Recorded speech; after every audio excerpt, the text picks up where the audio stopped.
Desa kecil tempat Ana tinggal pagi itu tampak lengang, tapi hatinya riuh oleh kegelisahan. Di depan rumah panggungnya yang sederhana, ibunya memeluknya erat sambil menangis terisak. "Hati-hati, nak, jangan pernah lupakan salatmu." "Ya," kata ibunya dengan suara bergetar. Ana, yang sudah menyiapkan diri untuk berangkat sejak subuh, hanya bisa mengangguk dengan mata berkaca-kaca. Ia tahu keputusan ini berat bagi keluarganya, terutama bagi ibunya, yang sudah kehilangan suaminya beberapa tahun lalu. Namun, Ana tak punya pilihan. Utang keluarga yang menumpuk membuatnya harus pergi bekerja ke negeri orang. Di pelabuhan, keramaian justru terasa mencekam. Suara ombak yang memecah pantai seperti beradu dengan suara hatinya yang bergejolak. Ana memegang erat tas kecilnya, yang berisi beberapa pakaian dan foto keluarga. Adiknya, Siti, berlari mengejar Ana dengan wajah polosnya. "Kak, cepat pulang. Ya, jangan lama-lama," pinta Siti sambil menyerahkan gelang dari anyaman bambu yang ia buat sendiri. Ana mengelus kepala adiknya, menahan tangis yang hampir pecah. "Kakak janji, Dek, kakak pergi biar kamu bisa sekolah tinggi," jawab Ana dengan senyum yang dipaksakan. Ketika kapal mulai bersandar, Ana melangkah naik dengan berat hati. Ia menoleh ke belakang, melihat ibunya berdiri mematung di dermaga, menggenggam sapu tangan lusuh sambil menahan tangis. "Doakan Ana. Ana pasti kuat," katanya dalam hati. Meski tubuhnya bergerak maju, hatinya terasa tertinggal di dermaga bersama keluarganya. Ia merasa seperti burung yang meninggalkan sarangnya, terbang ke tempat yang tak pernah ia tahu.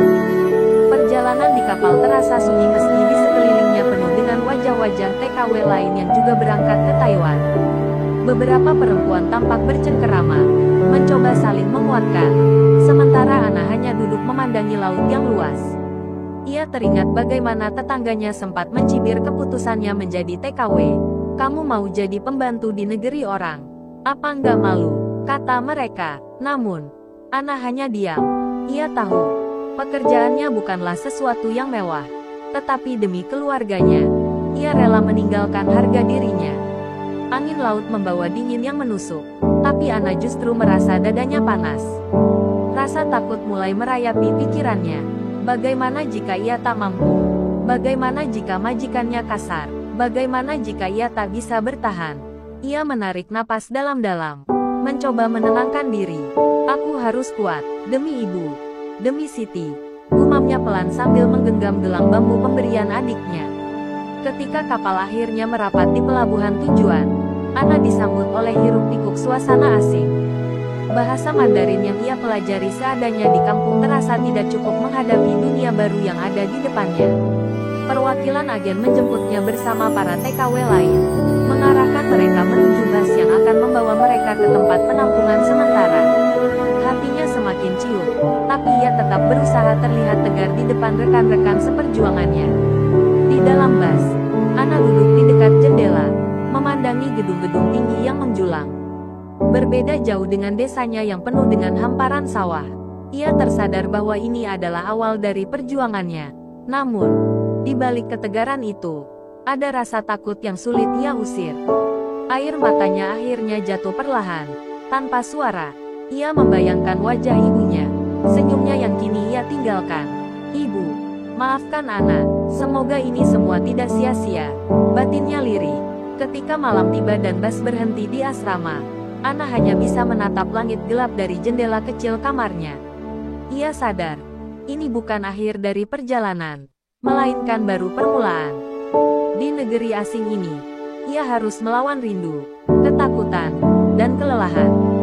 Namun, satu hal yang ia yakini, ia pergi bukan hanya untuk dirinya sendiri, tetapi untuk harapan orang-orang yang ia cintai.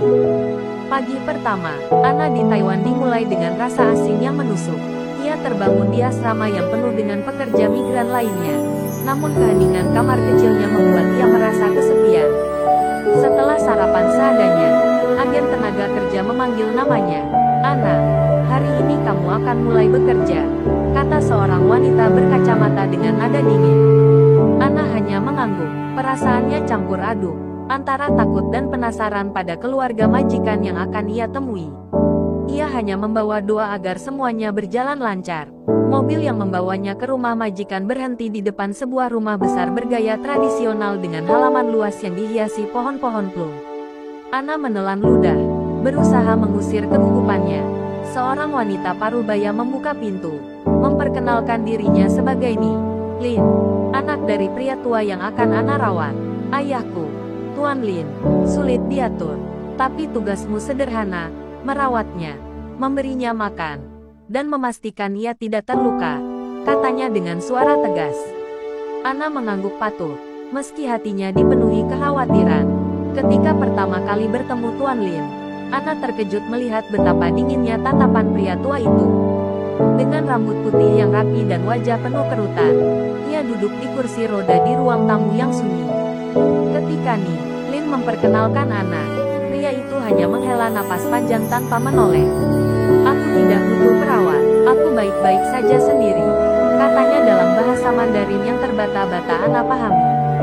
Ana hanya tersenyum kecil, menahan rasa gugup. Ia tahu, tugas ini tidak akan mudah. Hari-hari pertama bekerja terasa seperti mimpi buruk. Setiap kali Ana mencoba mendekati Tuan Lin, pria itu selalu menolak bantuannya. Saat Ana menawarkan makanan, Tuan Lin berkata, "Aku tidak lapar." Saat Ana berusaha mengajak bicara, ia hanya mendengus kesal. Bahkan, pernah suatu kali Ana mendapati dirinya menangis di dapur karena merasa tidak dihargai. Namun, ia ingat pesan ibunya sebelum berangkat, sabar itu kunci. Nak, jangan mudah menyerah. Pesan itu menjadi kekuatan kecil bagi Ana untuk bertahan. Namun, semuanya mulai berubah suatu malam. Ketika Ana sedang membersihkan kamar Tuan Lin, ia menemukan sebuah biola tua di sudut ruangan, berdebu namun masih tampak terawat. Dengan rasa penasaran, Ana menyentuhnya. Saat itu, Tuan Lin yang tengah duduk di kursi rodanya tiba-tiba bersuara, "Jangan sentuh itu." Suaranya keras, membuat Ana terkejut hingga biola itu hampir jatuh dari tangannya. Ana meminta maaf dengan tergesa-gesa, namun ia melihat sesuatu di mata pria itu yang belum pernah ia lihat sebelumnya, kesedihan mendalam. Esok harinya, Ana mencoba mengambil inisiatif. Ia mencari piringan hitam di rak ruang tamu yang terlihat penuh dengan debu, dan menemukan beberapa koleksi musik klasik. Dengan hati-hati, ia memutar salah satunya di gramofon tua yang ada di ruang tamu. Ketika alunan musik mengisi ruangan, Tuan Lin yang semula duduk diam tampak tertegun. Perlahan, matanya mulai berkaca-kaca. Ana hanya berdiri di sudut ruangan, memperhatikan bagaimana musik itu seperti membangkitkan sesuatu yang telah lama terkubur di hati pria itu. Setelah musik selesai, Tuan Lin akhirnya membuka suara. "Itu lagu favorit istriku," katanya lirih. Ana tidak tahu harus berkata apa, namun ia tetap mendengarkan dengan penuh perhatian. Untuk pertama kalinya, Tuan Lin bercerita tentang mendiang istrinya, seorang pianis yang sangat ia cintai. "Sejak dia pergi, musik menjadi terlalu menyakitkan untukku," ucapnya sambil memandang biola tua di sudut ruangan. Ana tidak bisa menahan air matanya. Ia merasa, di balik sikap dingin Tuan Lin, ada luka yang sangat dalam. Malam itu, Ana duduk di kamarnya dengan perasaan campur aduk. Meski hari-harinya bersama Tuan Lin masih dipenuhi tantangan, ia merasa ada secercah harapan. Ia sadar, untuk merawat pria tua itu, ia tidak hanya harus bersabar, tetapi juga memahami luka-luka yang tersembunyi di balik sikap kerasnya. Dengan tekad yang baru, Ana berjanji pada dirinya sendiri, ia akan berusaha sebaik mungkin untuk membantu Tuan Lin, tidak hanya sebagai seorang perawat, tetapi juga sebagai teman di masa tuanya. Waktu terus berlalu, namun hubungan Ana dengan Tuan Lin tetap terasa kaku. Meski Ana berusaha sekuat tenaga untuk merawatnya dengan penuh perhatian, pria tua itu seringkali bersikap dingin. Namun, ada momen-momen kecil yang menunjukkan retakan di tembok emosionalnya. Seperti saat Ana membawa secangkir teh hangat ke kamarnya, Tuan Lin tak lagi membuang pandangannya. "Kamu bisa duduk," ucapnya datar. Itu pertama kalinya ia mempersilahkan Ana untuk berada lebih lama di ruangannya. Meski sederhana, bagi Ana, itu adalah kemajuan. Suatu malam, saat ia hendak tidur, Ana mendengar suara biola dari ruang tamu. Rasa ingin tahunya membawanya mengintip dari balik pintu. Di sana, Tuan Lin sedang memainkan biolanya dengan gemetar. Alunan nadanya terdengar sedih, seperti meratapi sesuatu yang hilang. Ana tidak berani mengganggu, hanya berdiri di sana dengan perasaan yang sulit dijelaskan. Saat musik berhenti, ia melihat Tuan Lin menunduk. Air matanya mengalir. Ana ingin masuk dan menghiburnya, tapi ia tahu itu bukan waktunya. Ia memilih mundur dan memberikan ruang bagi pria itu untuk sendiri. Esok paginya, Ana mencoba membuka pembicaraan. Tuan Lin, lagu semalam sangat indah, katanya hati-hati saat menyajikan sarapan. Tuan Lin memandangnya sejenak, lalu menunduk. Itu lagu yang aku mainkan saat pernikahanku, jawabnya pelan. Ana duduk di depannya, mencoba mendengar lebih banyak. Dia satu-satunya alasan aku hidup. Ketika dia pergi, semuanya berubah. Musik pun tak lagi membawa kebahagiaan. Lanjutnya, suaranya terdengar pecah, dan Ana hanya bisa menatapnya dengan iba.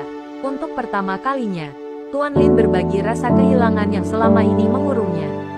Kedekatan mereka mulai tumbuh perlahan, bukan dari percakapan panjang, tetapi dari kebersamaan dalam diam. Ana mulai memperhatikan hal-hal kecil yang membuat Tuan Lin merasa nyaman. Ia membersihkan biola tua itu hingga mengilap dan sering memutar piringan hitam di sore hari.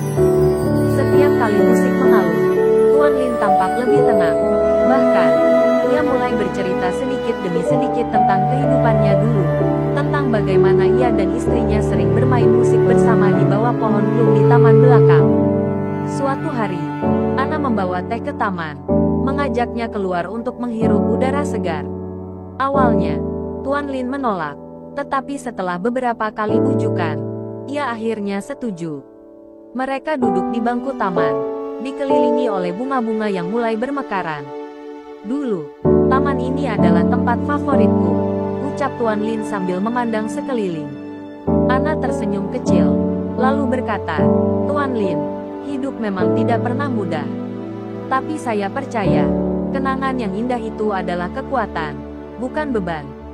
Kata-kata itu membuat Tuan Lin terdiam lama. Namun, saat kedekatan mereka mulai terbentuk, Ana merasakan konflik dalam dirinya. Ia datang ke Taiwan hanya untuk bekerja dan mengirim uang ke keluarganya di Indonesia.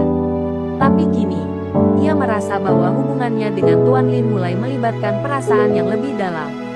Setiap senyum kecil dan percakapan mereka menanamkan sesuatu di hatinya yang ia sendiri tidak mengerti. Apakah ini hanya rasa iba, ataukah ada sesuatu yang lebih dari itu? Ana takut dengan pikiran-pikiran tersebut, tetapi ia tidak bisa mengabaikannya. Suatu malam, Tuan Lin meminta Ana untuk duduk bersamanya di ruang tamu. Ana, katanya pelan, aku tahu aku sudah tua dan keras kepala. Tapi terima kasih, karena kamu sudah mengembalikan sesuatu yang hilang dariku, rasa tenang. Ana terkejut mendengar itu, namun ia hanya tersenyum. Saya hanya melakukan tugas saya, Tuan Lin, balasnya. Tetapi dalam hatinya, Ana tahu, ini bukan sekadar tugas.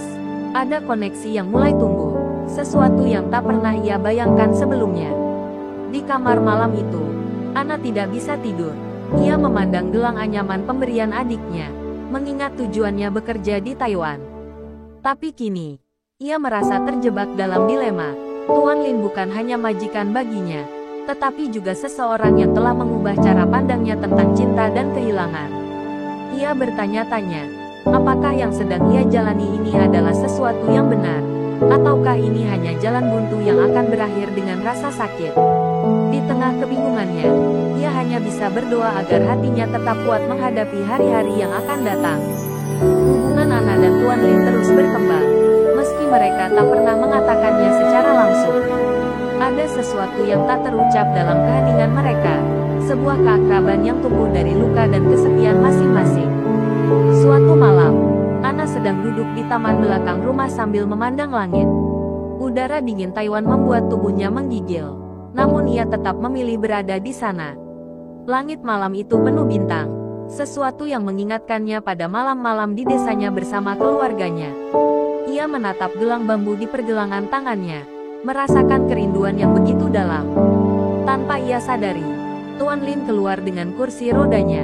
Kenapa kamu di luar? Tanyanya. Ana sedikit terkejut, lalu tersenyum kecil. Langitnya indah malam ini, Tuan Lin, jawabnya. Pria tua itu mengamati Ana sejenak sebelum melanjutkan. Bintang-bintang selalu mengingatkanku pada istriku. Dia bilang, setelah dia pergi, dia ingin menjadi bintang agar bisa terus menjagaku. Suaranya terdengar berat, seakan membawa beban yang tak pernah berkurang. Ana menatap pria itu dengan penuh simpati. Dalam keheningan malam, ia merasa bahwa Tuan Lin lebih rapuh dari yang pernah ia bayangkan. Tuan Lin memandangi Ana dengan mata yang lelah namun lembut. Kamu tahu, Ana, katanya pelan, aku tidak pernah membayangkan akan ada seseorang yang bisa membuatku merasa hidup lagi, setelah kehilangan segalanya. Ana terdiam, merasa kata-kata itu menghantam hatinya.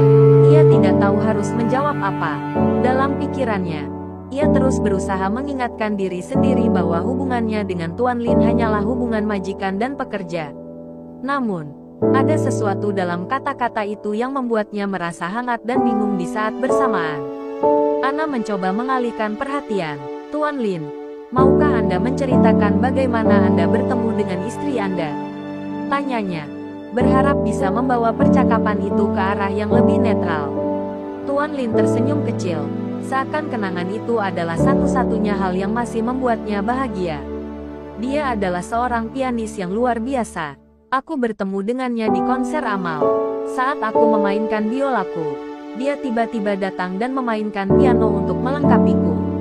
Itu pertama kalinya aku merasa bahwa musik bukan hanya suara, tetapi juga cinta. Suaranya terdengar lebih lembut, penuh nostalgia. Mendengar cerita itu, Ana merasa hatinya semakin terhubung dengan pria tua itu. Ia membayangkan betapa indahnya cinta mereka, dan betapa sulitnya bagi Tuan Lin untuk kehilangan wanita yang begitu berarti baginya. Malam itu, keduanya berbicara lebih banyak daripada biasanya. Tuan Lin bercerita tentang kehidupannya dulu, tentang perjalanannya sebagai musisi, dan tentang bagaimana ia akhirnya kehilangan istrinya karena penyakit kanker. Ana mendengarkan dengan penuh perhatian, merasa bahwa setiap kata yang keluar dari mulut Tuan Lin adalah bagian dari hidupnya yang selama ini ia tutupi.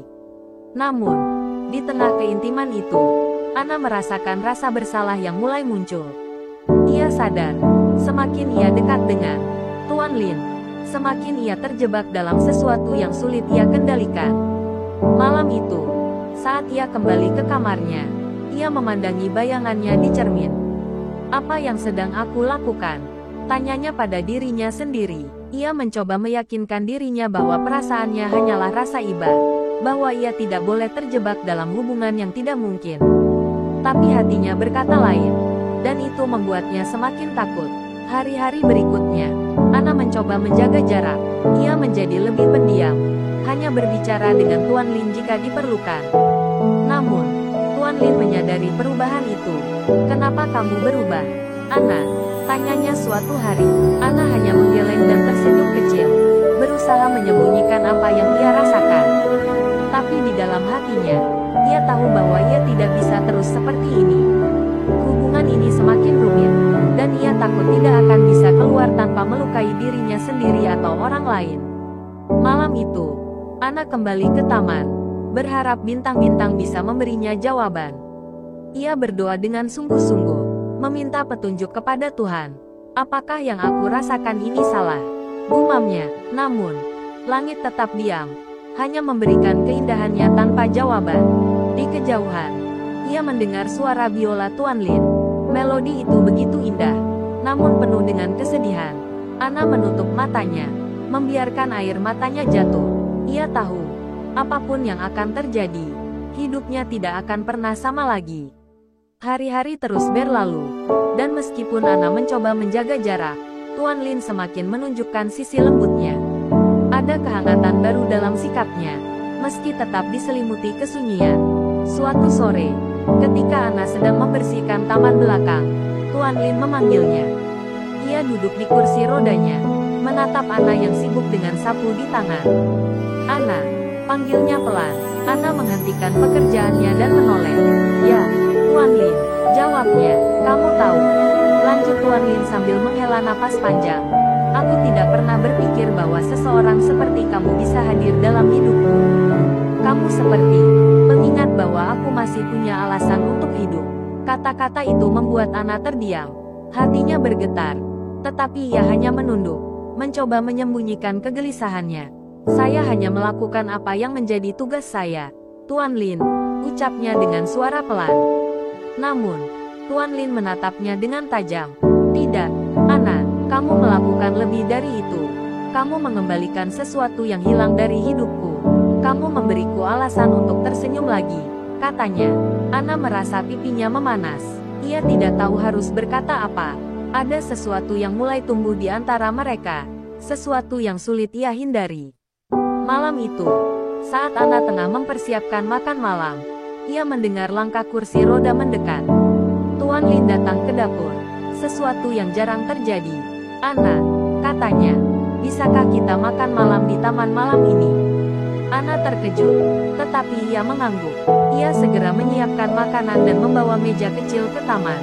Saat mereka makan di bawah langit yang dipenuhi bintang, suasana terasa begitu hangat, hampir seperti sebuah keluarga kecil yang sedang menikmati momen kebersamaan. Anna merasa aneh, tetapi juga nyaman. Namun, rasa nyaman itu membawa pertanyaan yang terus menghantuinya. Ketika malam semakin larut, Tuan Lin bercerita tentang hari-hari terakhir istrinya. Dia selalu memintaku untuk melanjutkan hidup, untuk menemukan kebahagiaan meski tanpa dia. Tapi aku tidak pernah tahu bagaimana melakukannya, ucapnya lirih. Anna mendengarkan dengan penuh perhatian. Hatinya merasa berat mendengar penderitaan pria tua itu. Dan sekarang, lanjut Tuan Lin, aku merasa, mungkin kebahagiaan itu bisa aku temukan lagi. Tapi aku takut, karena aku tidak tahu apakah aku pantas mendapatkannya. Kata-kata Tuan Lin membuat Anna merasa semakin terjebak. Ia tahu apa yang mulai tumbuh di antara mereka tidaklah biasa, dan mungkin salah di mata dunia. Namun, hatinya tidak bisa menyangkal bahwa ia merasakan hal yang sama. Ketika ia kembali ke kamarnya malam itu, Anna tidak bisa tidur. Ia terus memikirkan apa yang sedang terjadi. Apakah yang mereka rasakan ini adalah cinta, ataukah hanya rasa kesepian yang menemukan pelariannya? Ia merasa bingung dan bersalah, tetapi ia tidak bisa mengingkari kenyataan bahwa kehadiran Tuan Lin kini menjadi bagian penting dari hidupnya. Beberapa hari kemudian, Anna mencoba berbicara dengan Tuan Lin. Tuan Lin, katanya pelan, saya ingin bertanya sesuatu. Tuan Lin menatapnya dengan lembut. Tanya apa saja, Anna, jawabnya. Anna terdiam sejenak sebelum melanjutkan. Menurut Anda, apa yang terjadi antara kita ini salah? Tuan Lin tampak terkejut dengan pertanyaan itu, tetapi ia tidak langsung menjawab. Setelah beberapa saat, ia berkata, Anna, hidup ini penuh dengan aturan dan pandangan orang lain. Tapi kadang, kita harus mendengarkan hati kita sendiri. Aku tidak tahu apakah ini salah atau benar, tapi aku tahu aku tidak ingin kehilangan kamu. Mendengar itu, air mata Anna jatuh. Ia merasa bingung, takut, tetapi juga tersentuh. Ia tahu, hubungan ini akan menjadi rumit, terutama ketika ia harus kembali ke Indonesia. Namun, hatinya tidak bisa menyangkal perasaan yang telah tumbuh. Anna mengangguk pelan, lalu berkata, saya juga tidak ingin kehilangan Anda, Tuan Lin. Saat itu, mereka tahu bahwa mereka telah melewati batas yang tidak bisa dihindari. Namun, di balik momen hangat itu, Anna mulai memikirkan masa depannya. Bagaimana ia akan menghadapi keluarganya, tetangganya, dan bahkan dirinya sendiri. Ia tahu, keputusan yang ia buat sekarang akan membawa konsekuensi besar. Malam itu, ia hanya bisa berdoa, berharap Tuhan memberikan petunjuk tentang apa yang harus ia lakukan. Di bawah langit Taiwan yang dipenuhi bintang, Anna merasa hidupnya tidak lagi sama, dan ia harus bersiap menghadapi apapun yang akan terjadi. Seiring waktu, hubungan Anna dan Tuan Lin semakin dalam. Meski tanpa kata-kata, kehangatan di antara mereka semakin nyata. Namun, di balik momen-momen kecil yang indah itu, Anna semakin dihantui oleh kenyataan yang tak bisa ia abaikan.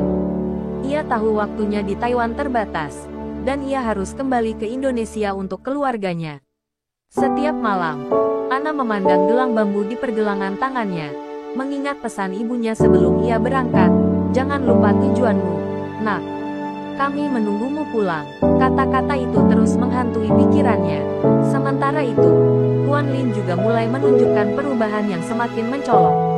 Ia sering mengajak Ana berbicara tentang hal-hal yang lebih pribadi, tentang kehidupan setelah kematian, tentang cinta, dan bahkan tentang masa depan.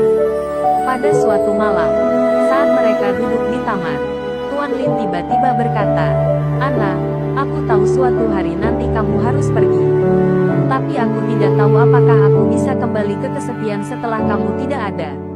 Suaranya terdengar rapuh, seperti seorang anak kecil yang takut kehilangan. Ana hanya bisa diam, menahan air matanya yang hampir jatuh. Keesokan harinya, Ana menerima telepon dari ibunya di Indonesia. "Ana, kapan kamu pulang? Adikmu akan menikah, dan kami semua menunggumu," kata ibunya dengan nada penuh harap. Ana terdiam, ia tahu waktunya hampir habis. Namun, hatinya merasa berat untuk meninggalkan Tuan Lin, yang kini seperti keluarga baginya. "Ibu, saya akan pulang. Tapi mungkin belum sekarang," jawab Ana dengan suara pelan. Setelah telepon ditutup, ia merasa hatinya semakin terpecah. Di satu sisi, ada keluarganya yang sangat ia rindukan. Dan di sisi lain, ada Tuan Lin yang telah mengisi ruang kosong di hatinya. Hari-hari berikutnya, Ana mulai terlihat lebih murung. Ia sering melamun. Bahkan ketika sedang bekerja, Tuan Lin menyadari perubahan itu dan mencoba mengajaknya berbicara. "Ana, ada apa? Kamu terlihat berbeda akhir-akhir ini," tanyanya dengan nada lembut. Ana hanya menggeleng, mencoba menyembunyikan apa yang ia rasakan. Namun, Tuan Lin tidak menyerah. "Aku tahu ada sesuatu yang kamu sembunyikan. Tolong, jangan membuatku merasa lebih sendirian," katanya. Kata-kata itu membuat Ana akhirnya membuka mulut. "Saya hanya takut, Tuan Lin. Takut melukai Anda. Takut melukai keluarga saya. Saya tidak tahu harus bagaimana," ucapnya sambil menunduk. Tuan Lin memandang Ana dengan tatapan penuh pengertian. "Ana, aku tidak akan memaksamu untuk tinggal. Aku hanya ingin kamu tahu, kehadiranmu telah memberiku kehidupan yang baru. Apapun keputusanmu, aku akan menerimanya," katanya. Kata-kata itu membuat Ana merasa sedikit lega, meskipun hatinya masih berat. Ia tahu ia tidak bisa terus seperti ini. Ia harus mengambil keputusan, meskipun itu akan menyakitkan. Malam itu, Ana kembali ke kamarnya dan menuliskan surat untuk dirinya sendiri. Dalam surat itu, ia mencoba mencurahkan semua perasaannya. "Aku tahu aku mencintainya, tetapi cinta ini tidak akan mudah. Ada dunia yang menunggu di luar sana, keluarga yang membutuhkan aku. Tetapi, mengapa hatiku terasa begitu sakit setiap kali membayangkan meninggalkannya?" Tulisnya. Surat itu ia lipat dan ia simpan di dalam laci, berharap suatu hari ia bisa menemukan jawaban atas dilema yang ia hadapi. Sementara itu, Tuan Lin mulai mempersiapkan dirinya untuk kemungkinan terburuk. Ia tahu bahwa Ana mungkin akan pergi suatu hari nanti. Tetapi ia juga tahu bahwa ia tidak bisa mencegahnya. Suatu malam, ia memainkan biolanya di depan Ana, memainkan lagu yang biasa ia mainkan bersama istrinya. Ana mendengarkan dengan hati yang berat, menyadari bahwa lagu itu adalah ungkapan perasaan Tuan Lin yang tak terucapkan. Saat lagu berakhir, Tuan Lin berkata, "Aku ingin kamu tahu, Ana, bahwa aku bersyukur telah bertemu denganmu." Di malam itu, Ana kembali merenungkan semua yang telah terjadi. Ia menyadari bahwa hidupnya telah berubah sejak ia tiba di Taiwan. Tuan Lin bukan hanya majikan, tetapi seseorang yang telah mengajarinya arti cinta, kesabaran, dan kehilangan. Namun, ia juga tahu bahwa hidup tidak selalu memberikan akhir yang sempurna. Dengan berat hati, ia mulai memikirkan bagaimana cara mengakhiri semua ini dengan baik, tanpa melukai siapapun, termasuk dirinya sendiri. Waktu terus berjalan, dan Ana tahu ia tidak bisa lagi menunda keputusannya. Telepon dari keluarganya semakin sering datang, dengan nada penuh harap akan kepulangannya. Namun, setiap kali ia membayangkan meninggalkan Taiwan, ada rasa sesak yang begitu dalam. Hubungannya dengan Tuan Lin telah melampaui batas yang ia duga.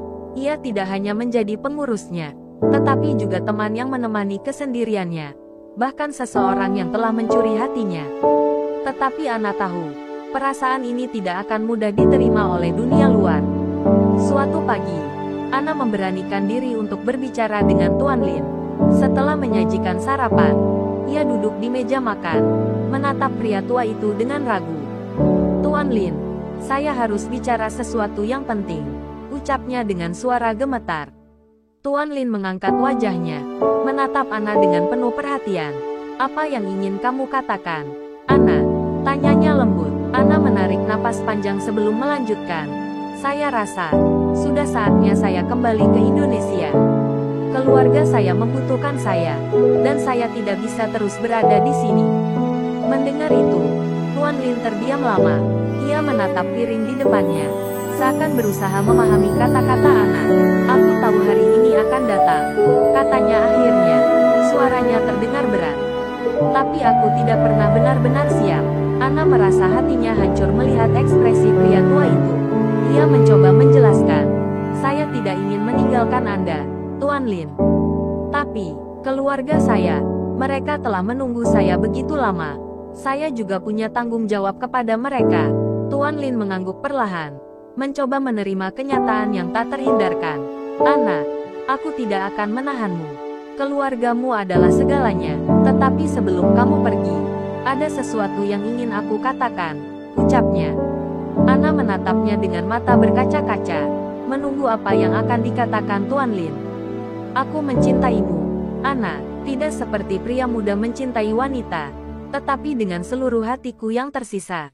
Kamu telah memberi aku alasan untuk hidup lagi, dan aku tidak tahu bagaimana aku bisa melanjutkan tanpamu," katanya. Kata-kata itu menghancurkan hati Ana. Ia tidak bisa menahan air matanya lagi. "Saya juga mencintai Anda, Tuan Lin," ucapnya sambil terisak. "Tapi cinta ini terlalu rumit. Dunia tidak akan mengerti, dan saya tidak tahu apakah saya cukup kuat untuk melawan semua itu." Mereka berdua terdiam dalam keheningan yang penuh rasa sakit. Tuan Lin mengulurkan tangannya, menggenggam tangan Ana dengan lembut. "Ana, cinta ini tidak perlu dimengerti oleh dunia. Yang penting, kita tahu apa yang kita rasakan," katanya pelan. Hari-hari berikutnya, suasana di rumah itu berubah menjadi lebih berat. Ana dan Tuan Lin sama-sama tahu bahwa perpisahan semakin dekat, tetapi mereka tidak tahu bagaimana cara menghadapinya. Pada suatu malam, Tuan Lin memutuskan untuk memberikan sesuatu kepada Ana. Ia menyerahkan sebuah kotak kecil, yang berisi sebuah kalung dengan liontin berbentuk biola kecil. "Ini adalah kenang-kenangan dari istriku. Sekarang, aku ingin kamu memilikinya. Kamu adalah bagian dari hidupku yang tak akan pernah aku lupakan," katanya. Ana menerima kalung itu dengan tangan gemetar. "Terima kasih, Tuan Lin. Saya tidak tahu bagaimana cara membalas kebaikan Anda," ucapnya sambil menangis. Namun, dalam hatinya, Ana merasa semakin sulit untuk benar-benar melepaskan pria itu. Malam itu, ia kembali merenung di kamarnya, mencoba mencari cara untuk menghadapi rasa sakit yang terus menghantui. Di pagi terakhir sebelum keberangkatannya, Ana berdiri di depan pintu rumah sambil memandangi Tuan Lin. Ia sudah mengemasi barang-barangnya dan memesan tiket pulang ke Indonesia. "Jaga diri Anda, Tuan Lin," ucapnya dengan suara bergetar. Pria tua itu hanya mengangguk, matanya penuh air mata yang tertahan. "Ana, aku harap kamu menemukan kebahagiaanmu di sana. Tapi jika suatu hari kamu merasa kehilangan, kamu tahu di mana mencariku," katanya. Dengan langkah berat, Ana meninggalkan rumah itu, membawa kenangan yang akan selalu membekas di hatinya. Pesawat yang membawa Ana kembali ke Indonesia mendarat dengan mulus di bandara. Namun, di dalam hatinya, semuanya terasa bergemuruh. Ia memandang keluar jendela, berharap rasa hampa yang membebani dadanya bisa hilang. Tetapi setiap kali ia memikirkan Tuan Lin, hatinya kembali terasa berat. Wajah pria tua itu, senyumnya yang lembut, dan tatapan matanya yang penuh kasih terus terbayang. Ana memegang liontin biola kecil yang tergantung di lehernya, hadiah terakhir dari pria yang kini menjadi bagian dari hidupnya. Di terminal kedatangan, keluarganya sudah menunggu dengan penuh kegembiraan. Ibunya memeluknya erat, tak kuasa menahan air mata bahagia. "Akhirnya kamu pulang, Nak," kata ibunya dengan suara penuh haru. Adik-adiknya juga menyambutnya dengan antusias, menanyakan bagaimana kehidupannya di Taiwan. Ana berusaha tersenyum dan menjawab sebaik mungkin, tetapi ia merasa seperti berada di dua dunia yang berbeda. Hatinya tertinggal di Taiwan, bersama pria yang telah mengubah hidupnya. Beberapa hari setelah kepulangannya, Ana mulai merasa kesulitan menyesuaikan diri dengan kehidupan di kampung halamannya. Ia kembali menjadi Ana yang dulu, seorang anak desa yang sederhana. Tetapi, setiap sudut rumah, dan setiap percakapan dengan keluarganya selalu mengingatkannya bahwa ia telah berubah. Ia tidak lagi menjadi Ana yang sama. Ia adalah seseorang yang membawa luka, cinta, dan kenangan yang tidak bisa ia ceritakan kepada siapapun. Ibunya mulai curiga dengan perubahan sikap Ana. "Kenapa kamu sering melamun, Nak? Apakah kamu punya masalah di sana?" tanyanya suatu malam. Ana hanya tersenyum kecil, mencoba menutupi perasaannya. "Tidak, saya hanya sedikit lelah," jawabnya. Namun, ibunya tidak mudah percaya. Ia terus mengamati Ana, berharap anaknya mau membuka hati. Tetapi Ana tahu, kisah yang ia bawa pulang terlalu rumit untuk dijelaskan, bahkan kepada keluarganya sendiri. Beberapa minggu berlalu, dan Ana merasa hidupnya semakin hampa. Ia mencoba mengisi waktu dengan membantu keluarganya di rumah dan bekerja di ladang, tetapi semuanya terasa seperti rutinitas kosong. Suatu hari, dia menerima surat dari Taiwan. Surat itu dikirim oleh salah satu teman Tuan Lin yang mengenal Ana. Dengan tangan gemetar, ia membuka surat itu dan membaca pesan yang singkat tetapi penuh makna. "Ana, aku berharap kamu bahagia di sana. Kehadiranmu akan selalu menjadi cahaya dalam hidupku, meski aku harus menjalani hari-hari tanpamu. Jaga dirimu, Lin." Air mata Ana jatuh tanpa bisa ia tahan. Surat itu mengingatkannya bahwa meskipun ia telah meninggalkan Taiwan, cinta dan kenangan itu masih hidup di sana. Ia ingin menulis balasan, tetapi ia tidak tahu apa yang harus ia katakan. Apakah ia harus mengatakan bahwa ia juga merindukannya, atau bahwa ia merasa kehilangan setiap harinya? Ana menyadari, tidak peduli seberapa jauh ia mencoba melarikan diri, cintanya kepada Tuan Lin tidak bisa dihapus. Namun, dunia di sekitarnya terus bergerak. Ibunya mulai membicarakan rencana untuk menikahkan Ana dengan seorang pemuda di desa, seseorang yang telah lama menyukai Ana. "Dia orang baik, Ana. Aku ingin kamu memiliki kehidupan yang tenang di sini," kata ibunya. Ana merasa terjebak. Ia tahu, jika ia menikah, ia harus melupakan Tuan Lin sepenuhnya. Tetapi, bisakah ia benar-benar melupakan seseorang yang telah mengisi hatinya dengan begitu banyak cinta? Malam itu, Ana duduk sendirian di bawah pohon besar di belakang rumah. Ia menatap langit yang penuh bintang, sama seperti malam-malam di Taiwan. Dengan air mata yang terus mengalir, ia berdoa dengan sepenuh hati. "Tuhan, jika cinta ini salah, tolong bantu aku melupakannya. Tetapi jika aku harus kembali kepadanya, tunjukkan jalannya," bisiknya. Dalam keheningan malam, Ana merasa angin seolah membawa bisikan kenangan dari Taiwan, mengingatkannya bahwa cinta sejati tidak pernah benar-benar hilang, meskipun dunia memisahkan mereka. Hari-hari berlalu, dan Ana merasa semakin terperangkap dalam kebingungannya. Kehidupan di desanya yang dahulu terasa begitu sederhana dan damai kini terasa penuh dengan beban. Setiap kali ia bertemu dengan pemuda yang diperkenalkan ibunya, hati Ana terasa kosong. Meski ia tahu mereka baik dan penuh harapan untuk masa depan bersama, ada sesuatu yang hilang. Suatu bagian dari dirinya masih terikat pada Taiwan, pada Tuan Lin, pada cinta yang tak bisa ia lupakan. Setiap malam, ia kembali merindukan percakapan-percakapan mereka, tawa lembut Tuan Lin, dan ketenangan yang ia rasakan di sisi pria itu. Suatu malam, saat Ana sedang duduk di beranda rumah sambil memandang bintang, teleponnya bergetar. Itu adalah pesan dari nomor yang tidak dikenal, tetapi Ana sudah bisa menebaknya. Dengan gemetar, ia membuka pesan itu. "Ana, aku tidak bisa berhenti memikirkanmu. Aku tahu kamu sedang berjuang dengan perasaanmu, dan aku ingin kamu tahu, aku akan selalu ada di sini untukmu. Meskipun kita terpisah jarak dan waktu, aku berharap suatu hari kita bisa bersama lagi." Pesan itu berasal dari Tuan Lin. Setiap kata terasa seperti luka yang kembali terbuka, namun juga memberikan harapan yang tak bisa Ana tangkis. Ia membiarkan telepon itu terdiam di tangannya selama beberapa menit, merenung. Semua yang ia alami, semua yang ia rasakan, semuanya kembali mengalir dalam pikirannya. Tuan Lin bukan hanya seseorang yang ia rawat, tetapi ia juga adalah seseorang yang memberikan cinta tanpa syarat. Tetapi di sisi lain, Ana tahu ia tidak bisa kembali begitu saja. Keluarganya membutuhkan ia di sini, dan pernikahan yang telah direncanakan ibunya semakin mendekat. Sebuah pilihan harus segera diambil, meskipun pilihan itu akan menyakitkan.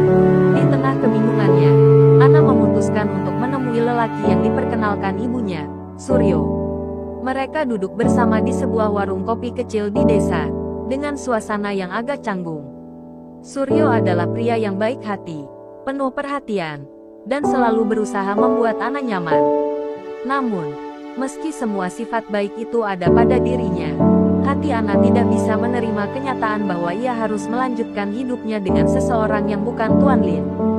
Setiap kali Suryo tersenyum, Ana merasa seperti ia sedang berpura-pura, tidak jujur pada perasaannya sendiri. Suryo, yang tampaknya menyadari perasaan Ana, berbicara dengan lembut. Ana, aku tahu kamu baru saja pulang dari Taiwan dan mungkin masih merasa bingung. Aku tidak akan memaksamu untuk segera membuat keputusan, tapi aku ingin kamu tahu, aku mencintaimu. Aku ingin menghabiskan sisa hidupku bersamamu. Kata-kata itu menyentuh hati Ana, tetapi juga membuatnya semakin terperangkap.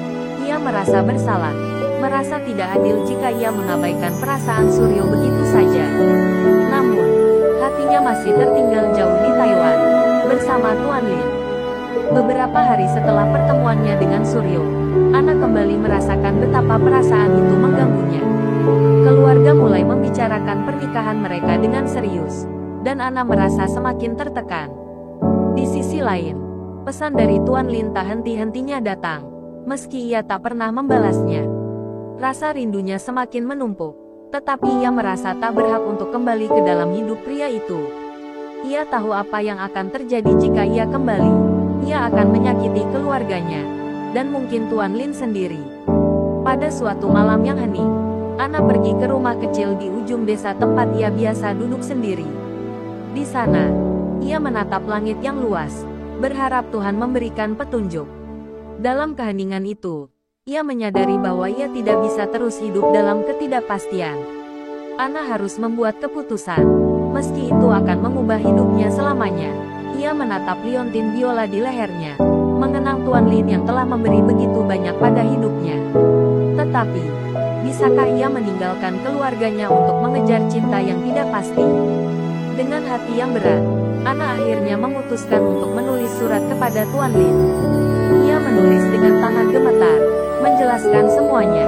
Tuan Lin, aku mencintaimu lebih dari yang bisa aku ungkapkan dengan kata-kata.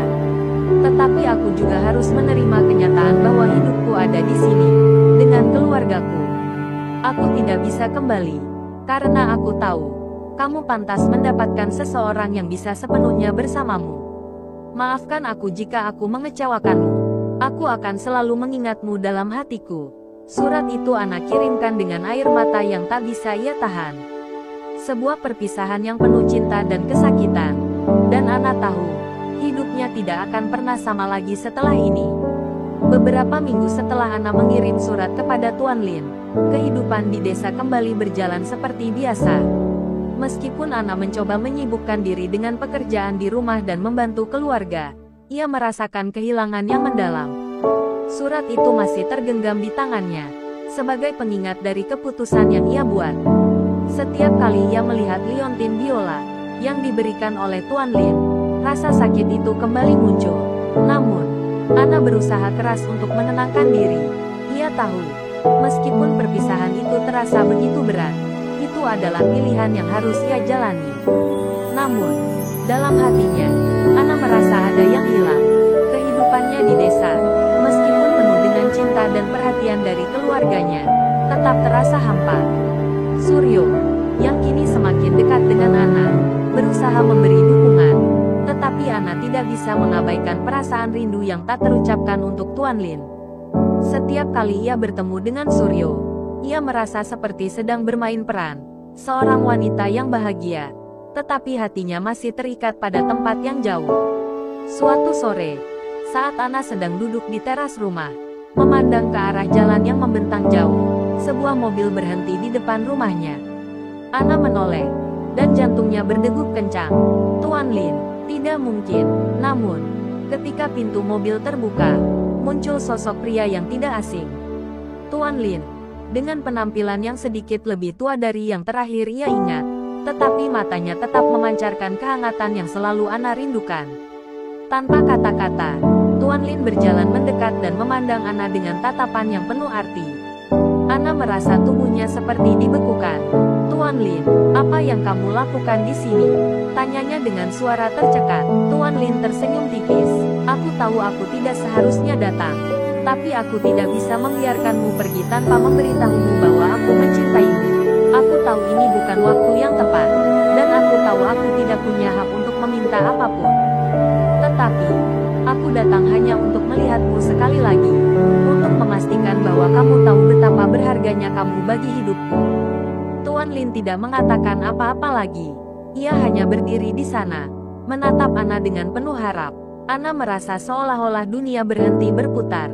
Semua keputusan yang ia buat seolah sia-sia. Suryo, yang berdiri di belakang Ana, merasa ada ketegangan yang luar biasa antara mereka. Ana bisa merasakan pandangan penuh kebingungannya. Namun, di hadapan Tuan Lin, Ana tidak bisa menyembunyikan perasaan yang sudah lama terpendam. Kenapa sekarang, Tuan Lin? Ana akhirnya berkata dengan suara bergetar. Kenapa kamu datang setelah aku memutuskan untuk pergi? Tuan Lin menghela napas panjang. Langkah demi langkah mendekat. Aku datang karena aku tidak bisa hidup tanpa memberitahu kamu bagaimana perasaanku. Jika kamu memutuskan untuk tetap di sini, aku akan menghormatinya. Tetapi jika kamu merasa ada secercah harapan di antara kita, aku akan menunggumu. Suryo, yang sejak tadi berdiri dengan diam, akhirnya berbicara. Ana, aku tahu kamu sedang bingung. Aku tidak ingin memaksamu, tapi aku mencintaimu. Kamu tahu itu.